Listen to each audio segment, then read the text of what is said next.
much does the talker really cost you?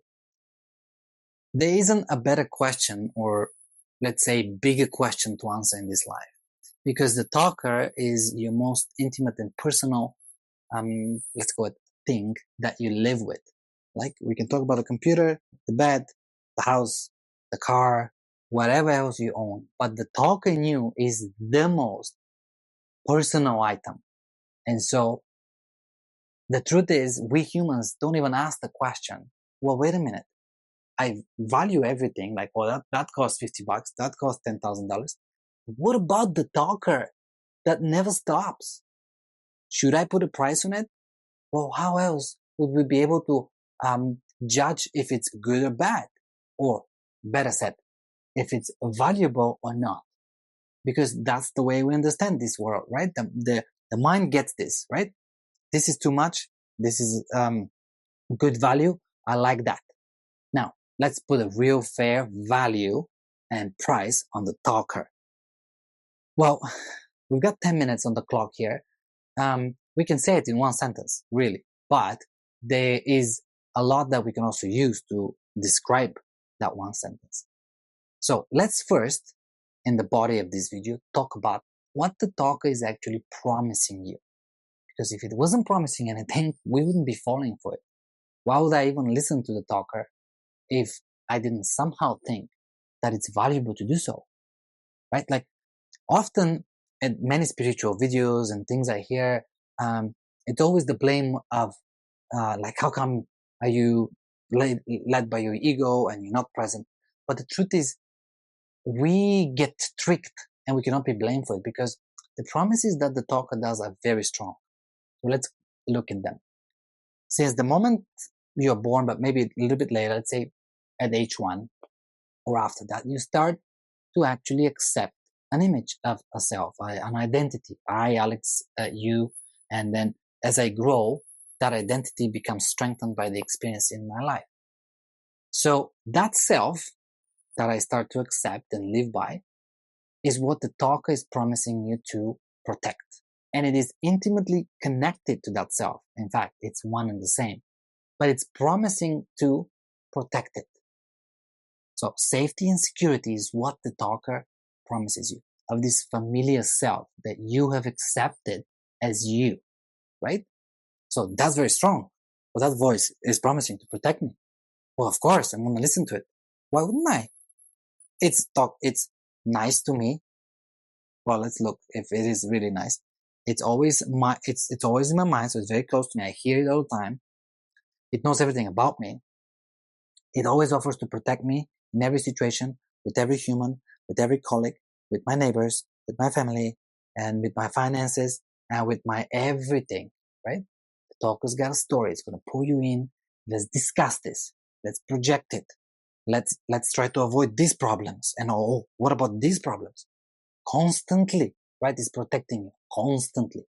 So yeah, it's my bodyguard, right? It's my savior. So I'm going to follow it. And I'm not having this conversation.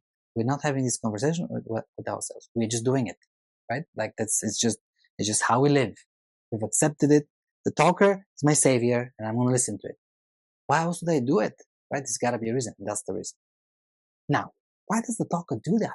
In every situation, it's going to try to protect you. Why? Because that's how it lives. So, the foundation of the talker in you is that everything and everybody is outside of you and it's against you, right? Because it's a separation issue, right? Like, I, Alex, you, my talker, yada, yada, sees the world outside. You and everybody else, it's outside of me. Therefore, there is a chance of being, attacked or taken advantage, or I need to be on the lookout. I need to worry, and I need to always try to protect myself, project even in the future to be protecting myself, right? Because I not only have to be protective, I also have to be competitive. Maybe watch out if I'm attacked on that side, but maybe I need to attack to gain this. So I'm always in a state led by the ego, or the talker as we call it, of on the lookout and of trying to either take advantage or watch out not to be taken advantage of. Physically, verbally, mentally, however, right? Like always. I mean, and that grows to a point of physical violence too, that we've seen, that will actually stop the breath of anyone, right? It can be exaggerated to levels unthinkable for any living being, right? What the talker has done on this planet against each other, what we call humans, right? So do not underestimate how aggressive the talker in you can get. In everybody, not just you, anyone, male, female, any country, right? The talker will be relentless to try to secure its safety and security against everybody and everything. So big promises here, but they are against what it has created itself. This mental world of danger, it's an illusion, meaning, yes, we can find ourselves in difficult situations that are not pleasant at all, but they're not happening constantly like the talker is projecting. We must agree that not everybody, somebody's trying to hurt you every single minute. It's not happening. Not everybody is trying out there to take advantage of you all the time. That's not true. And the conversation that the talker does against you, that you're not good enough on many levels, and how many conversations around that, like what does that have to do with any goodness here, right? So the talker isn't harmless at all. It's promising to save in security, but it's against something that it has projected itself. In a way, it has created security, job security for itself. I'm going to project this dangerous world out there, project it or past, I'm going to replay it, and I'm going to protect you. How do I protect you? With thoughts. I'm always protecting you with more thoughts, more projections and scenarios, right? So let's take a look at from the body's perspective. How does that play? Because, okay, we say that the talker is trying to protect you. Noble. And what am I paying with? Time, because that's how I'm spending my time, led by the talker. But what is really costing you? Because it's not just the time. The body living constantly under stress. Because if I'm always worried about the future, never really here now to actually do something about it, and I'm replaying things that happened in the past and exaggerating them often, I'm not often, always in a state of some sort of a stress level, right? Like the body is constantly under stress, which is to the levels that are absolutely unlivable, so to speak, on this planet. It's not hard to prove that. Just look around. Most human beings are on some sort of medication, physically or mentally, or with their weight. Happiness is, I don't know, that's like, it's rare to see an actually genuinely happy person nowadays, because we cannot be happy, and we'll get to that. The talker doesn't even allow that. So the stress is constant, discomfort, anxiety, restlessness, pain, and health issues. This is the real cost you're paying for the talk. So right here, you should stop and say, wait a minute. I'm going to listen to this video, but I need to be honest with myself.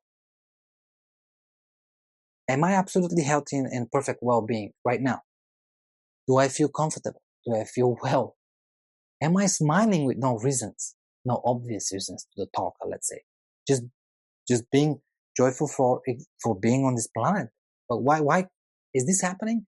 If I don't feel comfortable and light and joyful, that doesn't mean that you cannot take care of things. We're just talking about how you feel, not about what you've achieved. That's what the talker wants you to think. I'm asking about, can you ask yourself that question? Valid question. How are you feeling? If you're feeling any of those that we discussed, well, that's the cost you're paying for being protected by your talker from the illusionary world it creates. The world is much, much, much, much, much sweeter than the talker will ever project it to you. It's just sadly not in its software. We need to conclude with this very powerful conclusion. The talker in you does not have in its software, the way it's just the setup, if you wish, the separated self that you are living by, it does not have the ability to feel joy, happiness, well-being, calmness, peace, if you wish. It doesn't. That means if you're feeling those, it's not there. Either you're led by the talker or you're feeling well. Well, the talker doesn't want to go, so you're not feeling well on many levels. So you gotta, so you see, I'm doing this. So it's either one or the other. It cannot be both. It's either hell or heaven. That's what it's referred to. Like the talker leads you to hell, always. Heaven means I live without the talker, present, right here, right now.